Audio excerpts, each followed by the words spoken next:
This is Focus on Africa from BBC World News. I'm Sophie Ikenye. Our top stories. As health experts warn, pneumonia now kills one child around the world every 39 seconds, we find out what needs to be done to beat this forgotten epidemic in Africa. Thousands of lives could be saved after the European Commission authorizes the marketing of an Ebola vaccine. Also in the program, hands on the new currency. Zimbabwe's central bank introduces new notes in an attempt to ease the country's cash shortage. It might help us because there will be more money in the economy and we won't have to waste our time sleeping in bank queues. In sports, the ex-president of Tanzania's Football Association, Jamal Emil Malinzi, has been banned from football activities for 10 years after admitting embezzlement.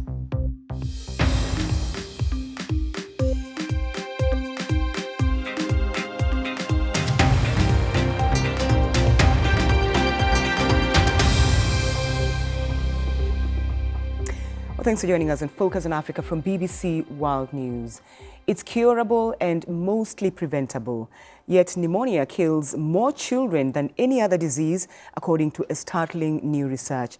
Across the world, it's estimated 800,000 children died from the disease in 2018. It's the same number as 2017. It's also almost double the number of children who died from diarrhea. Now, countries most affected include India, Pakistan, the Democratic Republic of Congo, and Ethiopia. But Nigeria has the highest number of deaths. A number of global health charities say the disease claims a child's life every 39 seconds. Well, Dr. Sanjana Barwaj is UNICEF's Chief of Health in Nigeria and joins us from Abuja. Thanks for taking time to talk to us on Focus on Africa. Why is it that we're still seeing huge numbers of casualties dying from pneumonia? Good evening, and thank you for having me on this program. Yes, pneumonia is one of the largest killers, actually the largest killers today for children across the world, particularly what we see in Nigeria. And various reasons, a lot of work has been done, and we have seen some progress, but a lot more needs to be done to address and tackle this disease. So what is the main thing that your report notes in terms of solutions? So I think for pneumonia, it's a result of many factors. There's multi-sectoral action that's needed. Children need to be protected. We need to prevent pneumonia from from a child contracting pneumonia, but we also need to then be able to diagnose and treat pneumonia in time so that we don't lead into severity and then finally death for the child. So we see that for pneumonia, you have various protective factors like breastfeeding, nutrition. For preventing pneumonia, you need to have vaccination and immunizations, as well as safe water and sanitation, and having control on the air pollution, both indoor pollution and outdoor pollution. And most importantly, you need the health systems to be functioning, to be strong, to be able to diagnose and treat and give access to care and treatment as soon as possible for children. Is this something that countries didn't really know about? Well, I would say countries knew about it, but it was not enough. We were not getting enough attention on it. We have the science now. We've got the data. We know where the problems are. What's most concerning is that children living in the most difficult circumstances, in the lower socioeconomic area, the most vulnerable families and communities are the ones that face the biggest brunt of this disease. And so one needs to do much more than what we're doing. And this new information, the information that's coming out in terms of all the different data factors that we have with us, is helping now to target the action and get attention to where it's needed. I'm curious about what countries are doing well in this area in Africa. So we've got responses like, I know we've been trying, for example, in Nigeria to make sure that we immunize every single child. There's a lot of work the government is doing along with all partners, the UN partners, there's Gavi, there's the Bill and Melinda Gates Foundation, so many other development partners, and the civil society and others, trying to make sure that we reach every single child with the entire immunization and vaccinations that every child needs. So there is a lot lot of push on that. There's also a lot of push happening in terms of improving nutrition status of children and making sure that children receive the right nutrition and the right care. There's also focus on improving health access and your primary healthcare system and community system.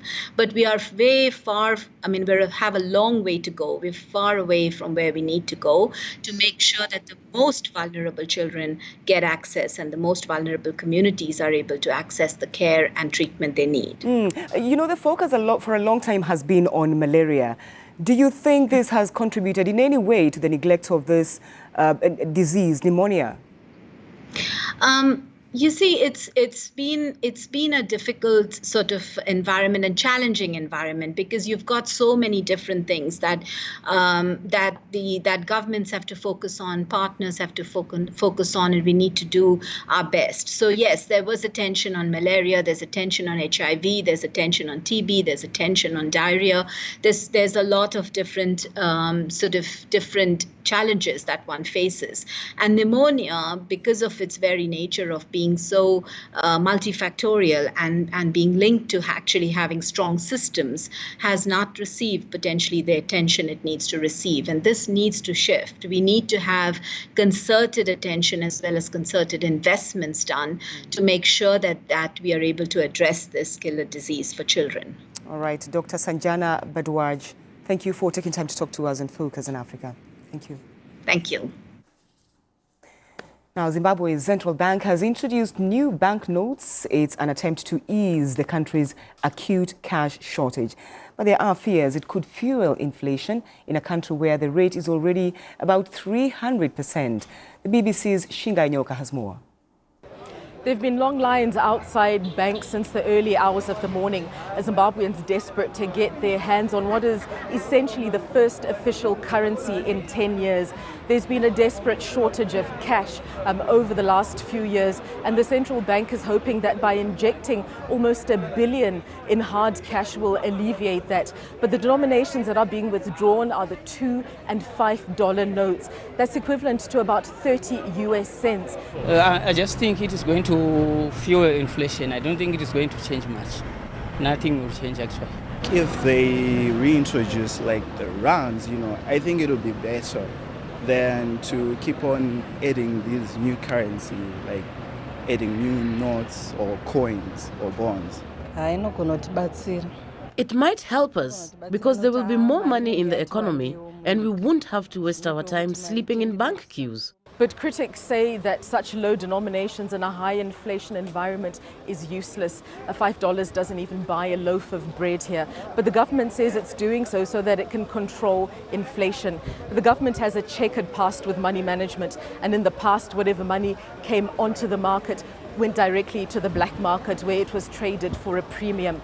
Now, the last time Zimbabwe had a local currency, it collapsed spectacularly. And the people that are withdrawing money here are hoping that this currency won't go the same way.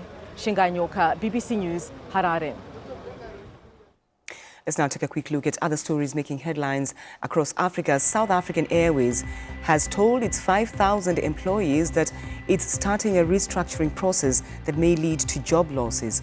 The reorganization will affect 1/5 of the workforce. Over the past 13 years, the state-owned company has incurred losses and high interest charges have pushed up operating costs. A 3-day conference on sexual and reproductive health has opened in Nairobi. The conference hosts the UN and the Kenyan government have been criticized by Christian groups who say the event promotes abortion and homosexuality. President Kenyatta opened the conference despite a petition signed by 80,000 people asking him to boycott it. This is Focus on Africa from BBC World News. Still to come in sports, the dilemma of choosing what country to play for. We hear from one footballer.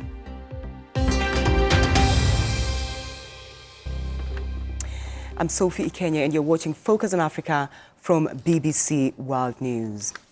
Now, let's go to Paris because a number of African heads of state and senior officials are there for a global peace forum as French President Emmanuel Macron warns of an unprecedented crisis on the international stage. They are joined by hundreds of activists, entrepreneurs, and international organizations, all seeking ways to meet global challenges such as climate change, terrorism, and cybersecurity, and good governance. Let's cross over to Paris and speak to the BBC's Nicola Negos. Nicola, what is this unprecedented crisis that Mr. Macron is talking about? Emmanuel Macron wanted to speak about the fact that it's time for a change. As you just said, he was speaking about climate change, but also corruption, crisis, unemployment. The guest of honor of this event, Congolese President Felix Tshisekedi, answered to him, saying that Africa is the solution for the future. And as you can see behind of me, hundreds of people have been discussing all day about ways of reinforcing peace and development. And the fact that a dozen of African leaders are in Paris for the second edition of the Paris Peace Forum is a strong message. They want to say that global governance can become a reality in Africa. So global governance can become a reality is one of the messages coming out of this.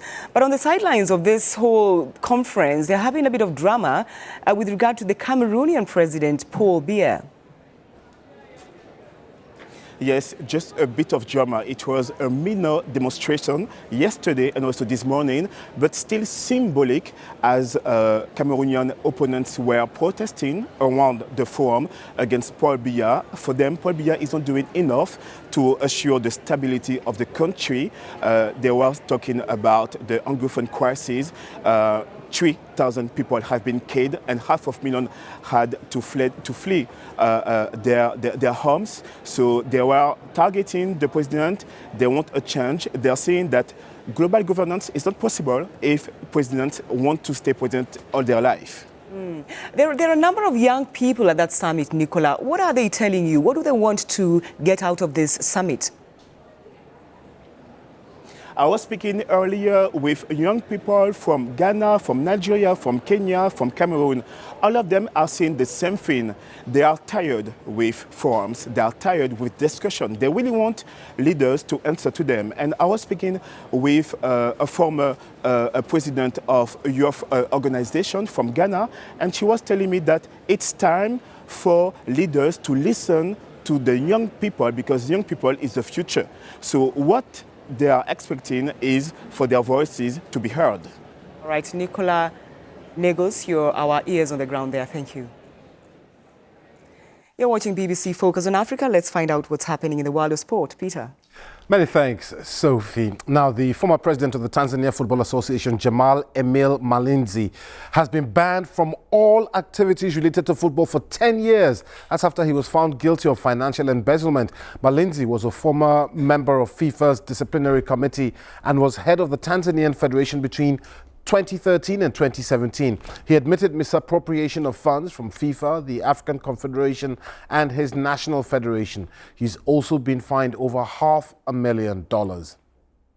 Now, the qualifiers for the 2021 Africa Cup of Nations kick off on Wednesday with some of the continent's biggest stars ready to give their countries a helping hand. Premier League sharpshooters Pierre-Emerick Aubameyang, Sadio Mane, and Mohamed Salah have already joined Gabon, Senegal, and Egypt, respectively. There are 11 games in all on Wednesday. Malawi are at home to South Sudan. The Central African Republic host Burundi, while Cape Verde travel to Cameroon. Well, one man who won't be taking part in these qualifiers is Christian Casabele. That's because he represents Belgium rather than the DR Congo, the country where he was born, but left at a few months old. Despite that, he says he remains Congolese at heart. I'm Christian Casabele. I'm 27 and I play for Watford Football Club in Premier League. And I play also for Belgium national team. And I was born in Congo. Actually, I left very young the country. There were some riots at this moment, and you know, people just go to the houses and the shops and stole everything. So at that moment, my parents thought that the best chance to have a good future for my brother and I, it was to move to Belgium. I had few months, so at this time I didn't have so many memories, but it's my road. It's so simple as that. It's my country.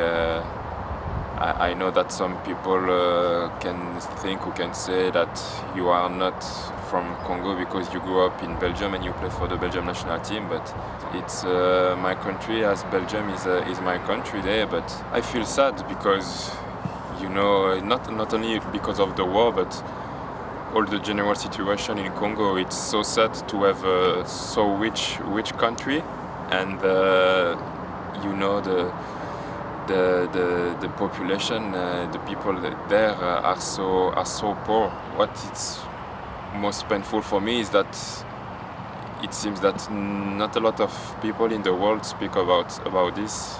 It's like, okay, there is some problem in this country, but we just don't care. I hope that the mentality will change. You know, it's not a problem only for Congo, but all the African countries. I think we can be so powerful in the world, but we just have to have this willing and this desire to grow up, not only as a country but as a continent. Kenya's former world half marathon record holder Abraham Kiptum has been banned for 4 years over an anti-doping violation. The Athletics Integrity Unit, which oversees integrity issues in international athletics, suspended the 30-year-old on April the 26th for an athlete biological passport violation. Kiptum's 4-year ban commences from that date, and all his results going back to October 13th, 2018, including a half-marathon world record that he had set in Valencia later that month, have all been disqualified. And the silver medalist from this year's All-Africa Badminton Championship, Kate Fukune of Mauritius, has also been stripped of her medal following a drugs test. The Badminton World Federation Doping Hearing Panel ruled Fukune committed an anti-doping violation, resulting in her disqualification of her singles results at the tournament held in Port Harcourt in Nigeria. Sophie. I'm sure you're in no dilemma over which country to play for. Which country versus country? Not really, but you know the interesting thing is my son, who's 16, was once asked which country he feels he belongs to, Nigeria or Britain, and he says he feels British. But then we asked him if Nigeria were playing England in the World Cup final, who would you support? And he said Nigeria. So there you go. No dilemma there. Peter, thanks for the sport. Thank you. Now, after more than 2 decades of research, the world finally has an approved Ebola vaccine. The European Commission granted a license to US company Merck to market the vaccine known as Avbu. Now, the vaccine was administered to thousands in the Democratic Republic of the Congo during its latest outbreak, but only under emergency guidelines. Gaius Kowene has more from Kinshasa. This vaccine is called Avbu and was developed by Merck. It has been used in the fight against Ebola in the Democratic Republic of Congo since May last year. And actually, since this outbreak was declared, more than 250,000 people have been vaccinated under the World Health Organization's emergency guidelines that is supposed or that is aimed to stop the spread of the virus. And the vaccination strategy that was used during this outbreak is called ring vaccination. And that means people who have been in contact with a confirmed Ebola patient, they will receive vaccination, as well as frontline health workers and also other people who are put at checkpoints, at border crossing point where they check people's temperature and where possible or people with Ebola may try to escape. So they're there to check that they also get vaccinated. Now, there is another company, it's called Johnson & Johnson. They have also developed an Ebola vaccine that is used in 2 doses in a period of 2 months. They have also filed for the EU to request a license so that their vaccine can be used. And the first stage actually of trial will start this week in Eastern DRC, where they will target 50,000 people who will receive the first phase of the dose in a move to build a wall of immunity to stop the Ebola virus. Gaius Cohen reporting there. Let's take you back to Paris, where Guide Kevin Donna's tour around the capital comes with a twist. It celebrates the unsung black people who helped shape French history, from World War II resistance fighters to the writers who spoke out against French colonialism. His tour tries to challenge the perception of what it means to be French. Let's take a look. On a une image souvent très stéréotypée de ce que c'est un Français. Les gens imaginent souvent que leur guide sera un homme blanc qui porte une marinière, un béret. Quand j'arrive, du coup, ils font « Ah, mais est-ce que vous êtes Français ?» Je dis « Mais qu'est-ce que c'est être Français ?»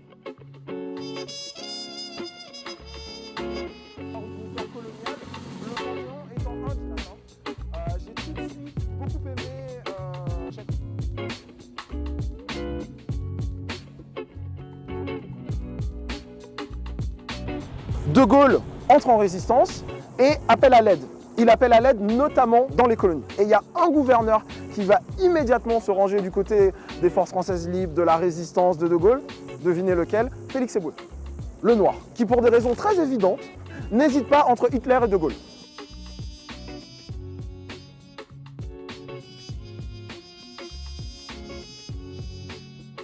Aimé Césaire, en interview, lorsqu'on me demande comment vous est venue la négritude, il raconte cette anecdote qui est devenue assez célèbre, où il dit que, encore une fois, dans les années 30, il se promène dans le quartier latin et qu'encore une fois, on l'appelle, il se fait traiter de on l'appelle hey, le sauf que cette fois-là, c'était la fois de trop, qui se retourne et qui leur répond le vous emmerde. C'est comme ça que la négritude est devenue le nom de leur courant. Avant, moi-même, je pensais que c'était un peu une histoire périphérique. Et en fait, c'est extraordinaire, c'est génial, c'est universel en fait. Richard Wright, Richard, comme on l'appelle en France, c'est à l'époque probablement l'intellectuel noir le plus connu au monde. Et il habite juste à côté. Au début des années 50, il dit qu'il a trouvé plus de démocratie dans un pâté de maison à Paris que dans tous les États-Unis d'Amérique. Des Noirs qui ont contribué à l'établissement d'une culture riche, qui ont contribué à développer la littérature française, qui ont mené des combats qui ont compté historiquement. Des gens me disent mais c'est pas républicain de parler de ces questions-là, tout mettre sur la race, etc. Juste si 2 heures par semaine propose à des gens de se décentrer un petit peu s'ils ne sont pas noirs, ou au contraire à des noirs pour une fois d'entendre parler de choses qui les concernent directement, la République va pas s'effondrer juste pour ça.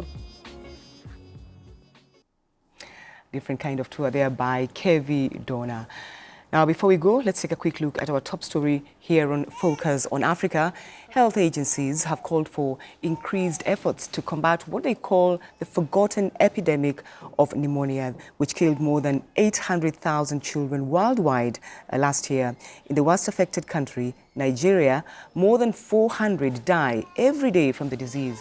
Children with weakened immune systems and those living in areas with high levels of air pollution and unsafe water are most at risk.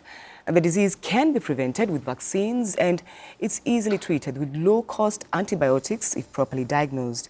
The report said pneumonia causes 15% of deaths in under 5s, but accounts for only 3% of spending on research into infectious diseases.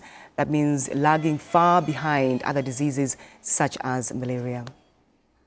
And don't forget, you can always catch up with all the latest news and current affairs on our website on bbc.com/Africa for, of course, the latest on that warning by health experts on pneumonia and other stories. And that's Focus on Africa for now. Thank you for your company. Bye.